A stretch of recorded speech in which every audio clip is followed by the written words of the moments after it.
Ayun, so good evening sa inyo guys. Ngayon po ay December 29, 2021. So 2 days na lang po. Happy New Year po sa inyo. So bagong taon na naman tayo na magkakasama dito sa ating review. So mukhang maganda yung tulog natin mamaya kasi nga medyo pumitik po si PSE index natin. So nag-close tayo. So above 7,000 na 300. 7,334.56 naman. Ayan. So medyo maganda yung pasok ng ating foreign investors. Mukhang may rally tayo, especially sa mining sector. Kasi nga nagkaroon pa tayo ng 568 million na net foreign buying naman sa kanya. So dahil dyan, umakyat po yung index natin and then nag-close tayo ng positive 0.66%. So very good. Mukhang uptrend yung yung index natin. So sana sumunod yung ibang mga stocks natin. Pero ngayon, ang nag-dominate talaga ng market natin is yung mga mining sector. So, alam mo na yung catalyst, actually, isang araw pa yung catalyst na yun eh. So, medyo delay yung reaction po ng market natin with regards sa opening ng ating open pit mining. So, sabi ni CNN, may nabasa ko na news sa kanya. So, very good daw yon sa mga mining companies po natin. Siyempre, makakapagbina na mas marami po yung ating mining companies naman. So, kailangan naman ng government, siyempre, yung mga tax doon, para po sa recovery plan sa COVID issues natin. Okay po. So, pag-usapan natin yung ating mga trending stocks. So, nanguna ngayon itong si SPNEC pa rin kasi nga nagko-correct pa rin yung price action. FNI, so alam mo na yung catalyst, yung mining sector. Si dito natin, meron siyang pa isa-isang good news pero ayaw pa rin umakyat ng price action. MREITs, so congrats sa mga may hawak po. Yung mga REITs natin. Actually, malaki yung potential ng REITs kasi pinakita ni A-REITs yung isang example na very good na REIT. Ayan. So, sumusunod si MREITs. Ewan ko si FL REITs natin, Field REIT natin, at saka si Robinson's REITs naman natin. Ayan. So, and then si Metrobank, so mukhang maganda yung finances niya. So, nagkaroon po siya ng breakout. Emperador, so wala pa naman yung listing niya sa Singapore na naririnig tayo. Pero breakout na breakout. So, nasa overbought conditions. And then si ASN, nahirapan pa rin gumalaw yung kanyang price action. So, bisitahin na lang natin siya mamaya. Pero meron siyang catalyst. Kaya po siya pinag-usapan. And then yung ating PSCI index man. Okay? So, sa mga bago po dito sa ating trading channel, as usual, disclaimer po tayo. So, pakibasa na lang. For education purposes lang po yung ating vlog na ginagawa sa kanya. So, wag mong gagamitin po to as a reason para mag-buy, sell, or hold po ng mga stock. So, may risk na involved sa market. So, kailangan due diligence and then, alam mo po yung ginagawa mo. Merong risk yung pera mo kapag naglagay ka ng investment sa ating PSE markets naman. Okay? And then, sa mga bago po sa ating trading channel, so as usual, please don't forget to subscribe or kung gusto mo ng trading community at saka ng guide dito sa ating PSE market is pwede ka pong sumali dito sa ating membership button naman sa kanya. So, check mo na lang yan.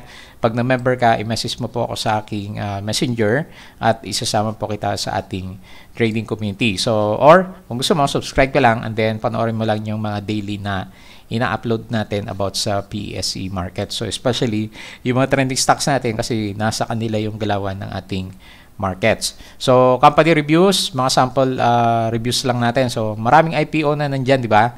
Si Figaro at saka si HAUS, si house natin.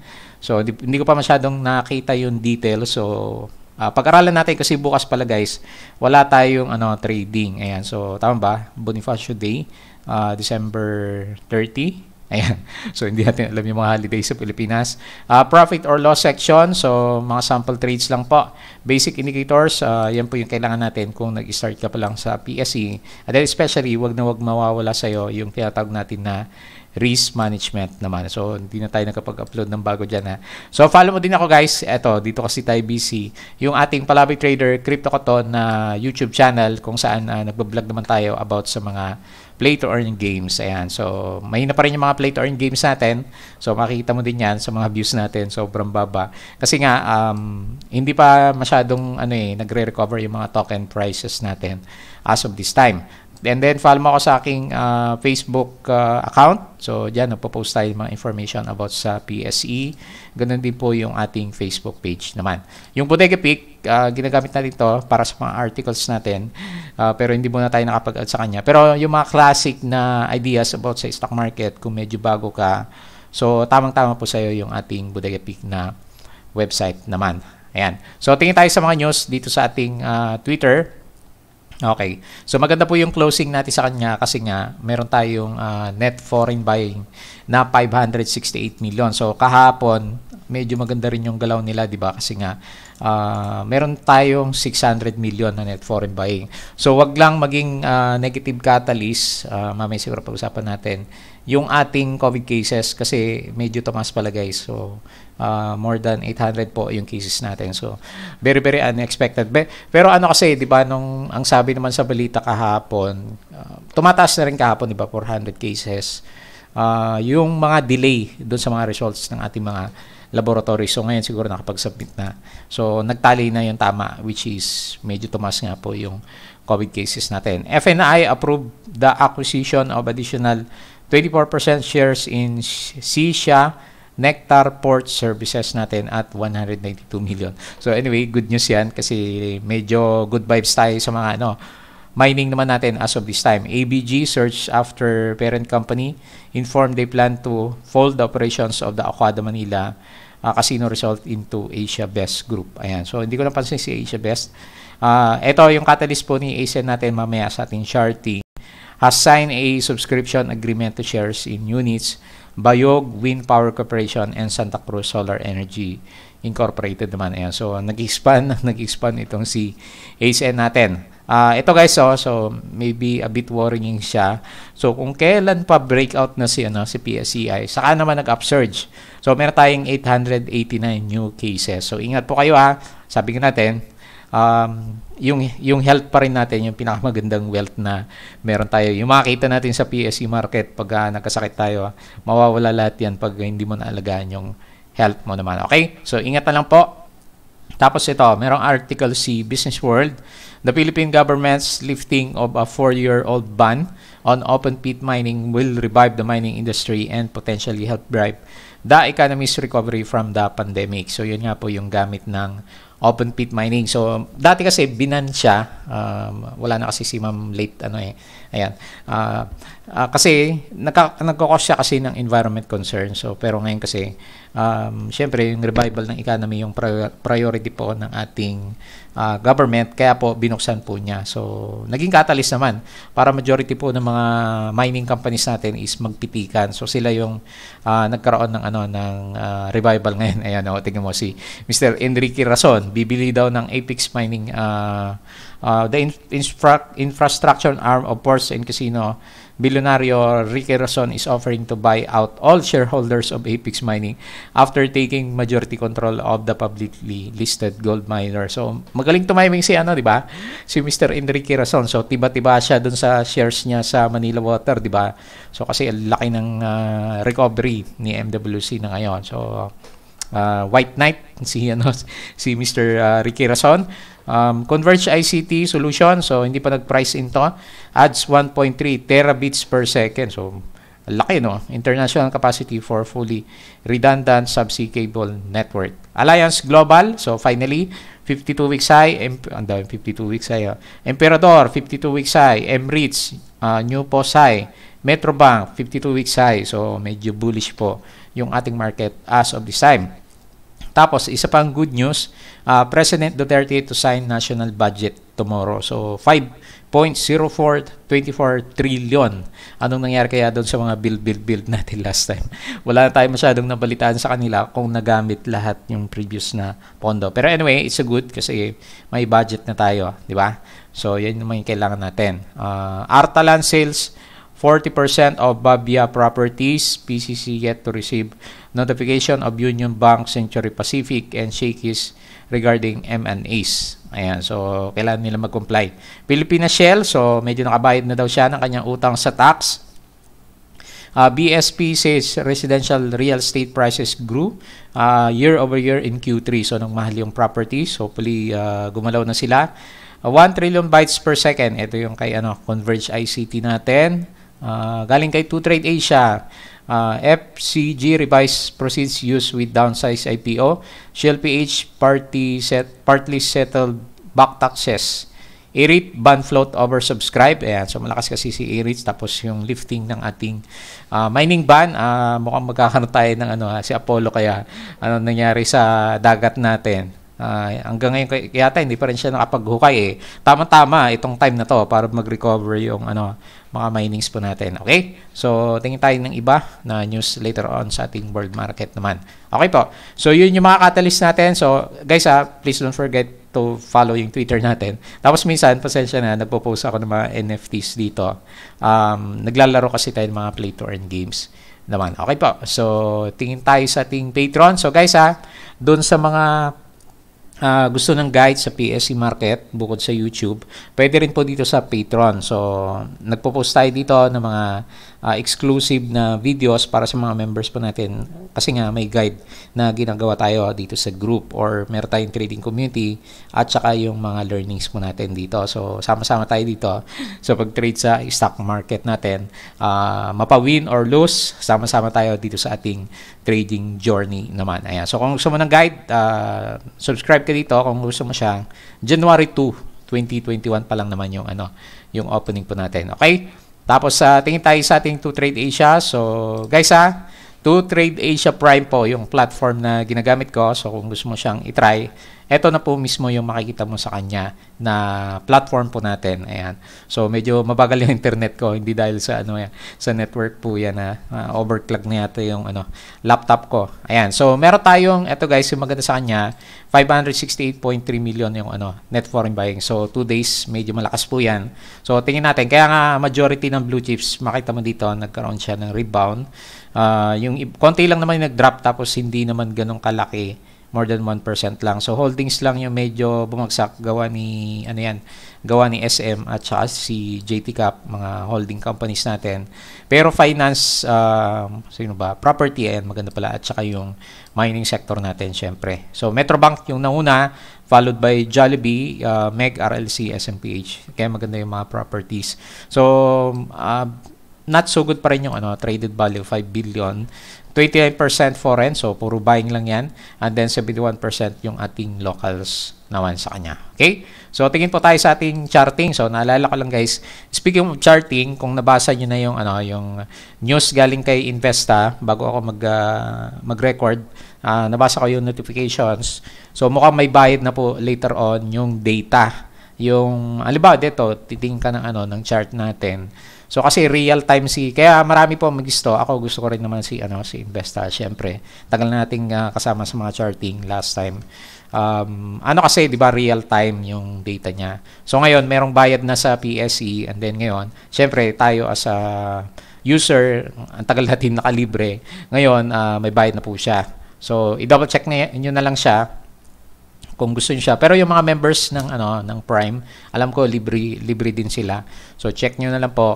Pero sa naman guys, huwag kayong magtaka kung may bayad na siya kasi ito lang sharing lang. Sa US market, pag nagti-trade kayo doon, may bayad po yung yung data ng chart. Ayan, so ngayon, ito naman si 2Trade Asia natin. So, kaka-confirm ko lang kanina kay Ma'am Christine. Shout out sa kanya sa 2Trade Asia po natin. So, real time daw yung yung PSE natin. So, itatry ko din si PSE natin. Itong si Prime 2Trade Asia kasi gumagamit siya ng third-party chart.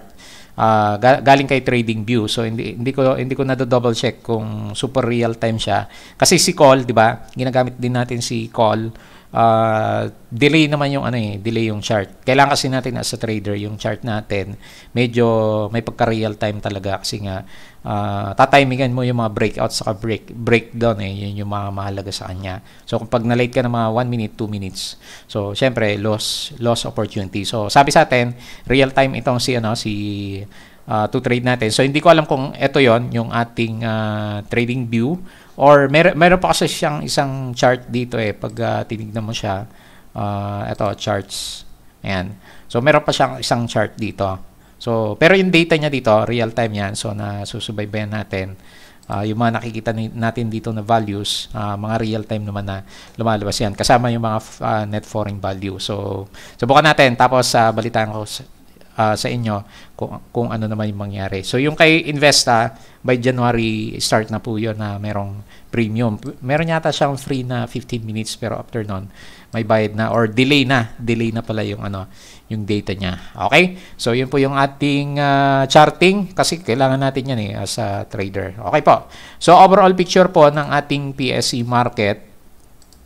uptrend na siya, guys. So tatanggalin ko na yung pagka sideways ko sa kanya unless mag-price in yung yung papalaki na COVID cases. Pero titingin muna ako dito sa chart kasi ito naman nagsasabi ng data natin.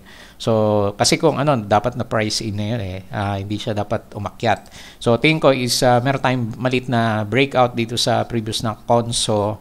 Hindi pa siya truly breakout kasi dapat above 7.4. Pero dito sa conso, dito sa bandang baba, so na kasi nakalabas na yung candle natin. So hopefully magtuloy po 'yan para masabi natin na talagang uptrend na ulit si PSE. Especially next year, start na kasi ng election, although may mga campaigns na, magiging magandang catalyst, di ba? So tingnan natin yung mga related sa mga natin campaigns. Pero ngayon, ang pinag-uusapan ngayon most likely for until next week is yung ating mining company. So by the way, bukas nasabi ko na wala po tayong trading bukas naman. Okay? So yun po yung ating nakita sa kanya. So actually wala tayong masyadong negative news maliban doon sa papataas na COVID cases po natin. Ayan. So bantay-bantay po tayo during this time. US market, so mukhang okay. Kagabi is nagkaroon sila ng drop. Hindi pala natuloy yung pick up niya. So ngayon, yung Europe natin, ganun din, medyo mahina. Pero sa Asian market, so very good po yung galawan. Tapos ang usapan is Omicron pa rin. So, pero ang sinasabi naman, hindi kasing lala ng Delta yung epekto po ng ating Omicron, which is good naman, di ba? Cryptocurrency, so nag-pullback ulit. Kaya pala nag-pullback yung mga play to earn games. So, Bitcoin drop, Ethereum drop, BNB drop din siya. So, medyo mababa yung ating palitan dito sa mga cryptos. Ayan. So, anyway, opportunities naman yan pagbagsak yung mga cryptocurrencies natin. Okay po. So, balik tayo dito sa ating chart. And then, pag-usapan po natin yung ating mga trending stocks naman. So, balik tayo sa ating chart. Unahin natin si SPNEC. Okay. So, si Mr. Enrique Rason din yung alam ko nagpapitik na itong si SPNEC natin. So, medyo tayo correction guys So, gaya ng sabi ko sa inyo kahapon, medyo nasa hindi stable na area ngayon itong si SPNEC after ma-confirm na medyo mahina siya. So okay na sana akala ko support na yung 1.3 kanina nung nag-open siya kasi green naman siya tapos nagkaroon na lang ng malakas na profit taking. So naghahanap pa siya ng support. Hopefully yan yung support natin, mga 1.2. So kung hindi kasi i-close niya yung yung bullish candle naman natin. So tingnan natin bukas, last chance. Pag medyo mahina pa rin talaga siya, or rather sa Friday, pag medyo mahina pa rin, so manage mo na lang yung risk mo dito kay SPNEC. Kung trend channel, so babalik siya dito. Tingnan natin kung magkaroon siya ng bounce. Ayan, kaya nasabi natin ng mga 1.2 yung support area nitong si SPNEC. So marami nag-take profits na. Siyempre, medyo maganda na rin kasi yung galaw. Nag-loss siya. Ayan, malaki Negative 4.58%. So Abacus Call yung main buyer. And then call Abacus yung ating main seller. So wala din masyadong foreigners. So most likely, locals po yung nagpapagalaw ng price nitong si SPNEC. Ayan. So tingin tayo sa mga mining. So nakita natin yung catalyst ni FNI. Pero tingin ko is a good reversal na to. Considered as a good breakout reversal sign.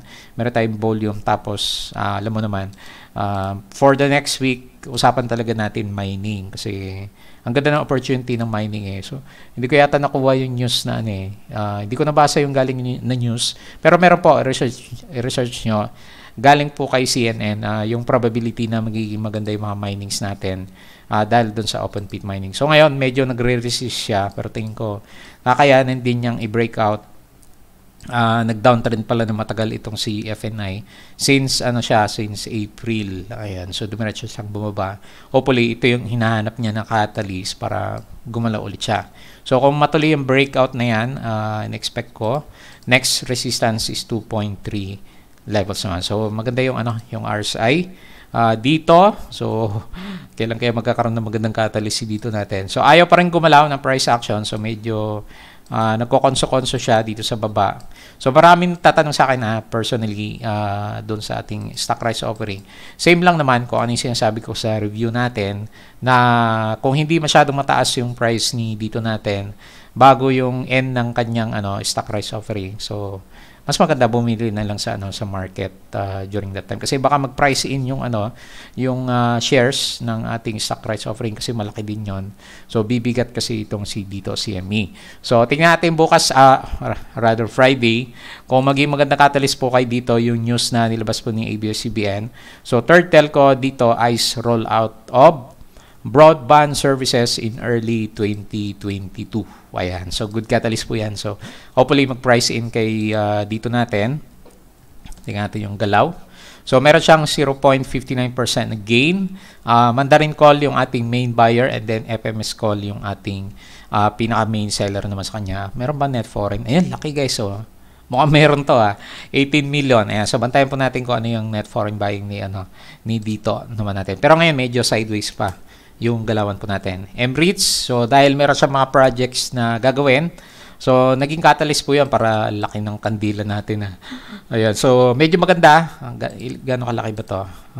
Ngayon ko lang nakita na pumitik si MREITs ng ganito.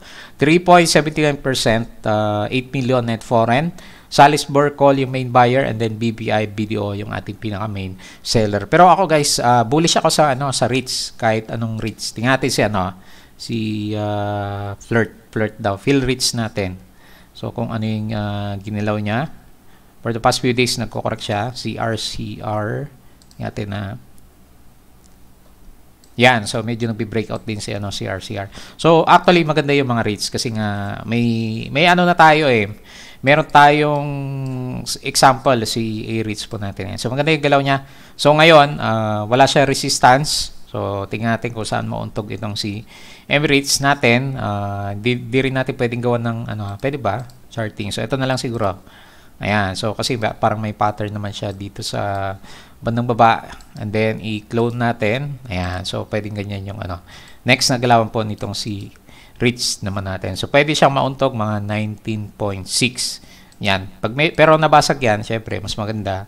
So labas na siya dito sa trend channel natin na dinodrawing naman sa kanya. So maganda yung galaw niya. Actually parang meron pa nga kasi marami pa lang nakapondo dito. Nakikita mo yung mga volume. Hindi kasi bumabagsak So isipin ko accumulation volume yung nangyari dito kay MREITs naman natin. Okay? So ganda ng galaw. Next, Metrobank. Merong article dito si Ito pala yung catalyst ni ayan, nakalimutan ko sabihin. Si natin, MREITs, yung mga project niya kasi, ayan. So, binabasa ko kanina. 3-year investment strategy. Increase siya ng gross leasable area, diversify niya yung port, tapos achieve annual stock shareholder return of at least 10%. Ayan. So, bullish nga yung ating mga traders. Okay? So, yung isa yung sinasabi ko sa inyo, ito ba yun?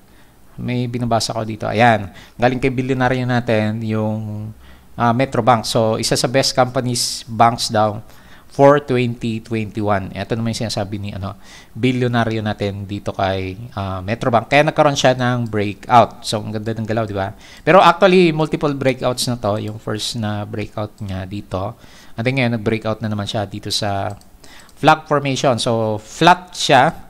Pero flag pa rin yan kasi ascending yung yung itsura niya. Ayan, meron siya maliit na flag formation. So very classic yung galaw niya. Ngayon malapit na tayo sa nasa overbought na. Pero since maganda yung galaw niya, hanapin natin ng konti yung resistance.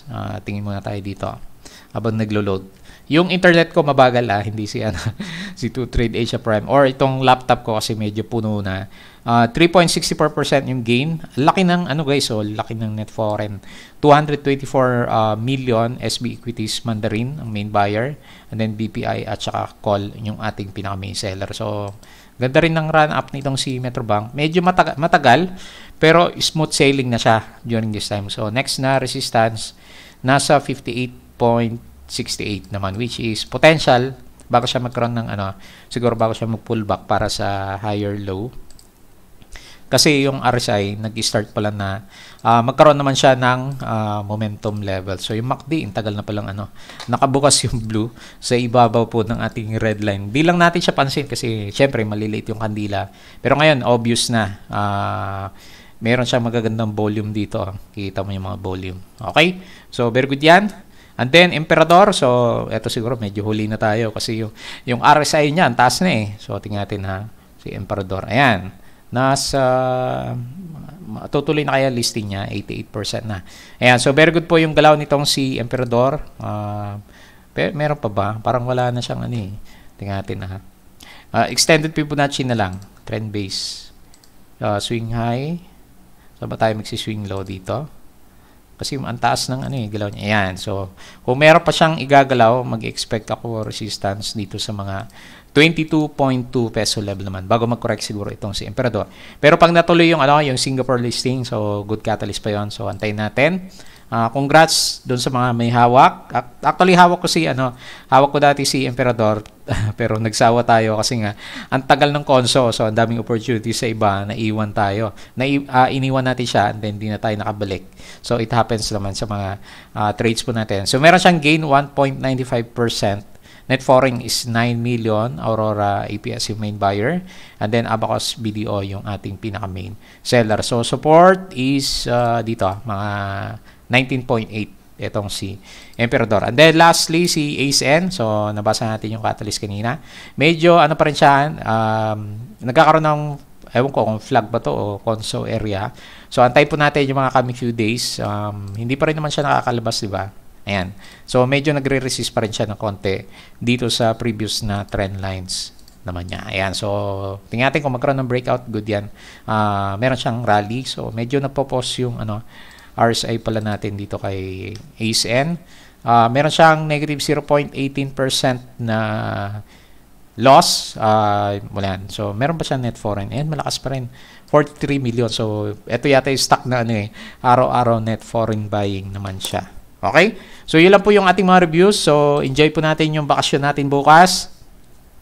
At malapit na naman yung New Year natin. So, advance Happy New Year po ha. So, ingat po kayo sa COVID kasi medyo lumalaki. And then, sana pagdating ng bagong taon, breakout tayo ng 7.4. Siyempre, election time. One of the best times na umakyat si PSEI is during election time. So, maswerte yung mga marunong ng technical analysis at saka yung dito magsubaybay sa market kasi nga ito yung start ng time natin na maganda yung rallies natin. Huwag lang tayo magkaroon ng pause with regards po sa COVID cases naman natin. Okay? So yun lang po. At bago tayo mag-close, please don't forget to subscribe dito sa ating Palaboy Trader na YouTube channel. Kung curious ka sa mga play to earn games, Palaboy Crypto ko to. So check na lang guys. Facebook account, Facebook page, Twitter, Bodega Peak. And then, yung ating Patreon. So, check mo, January 2, 2021 naman. Okay? So, ilang maraming salamat at kita po ulit tayo sa Friday.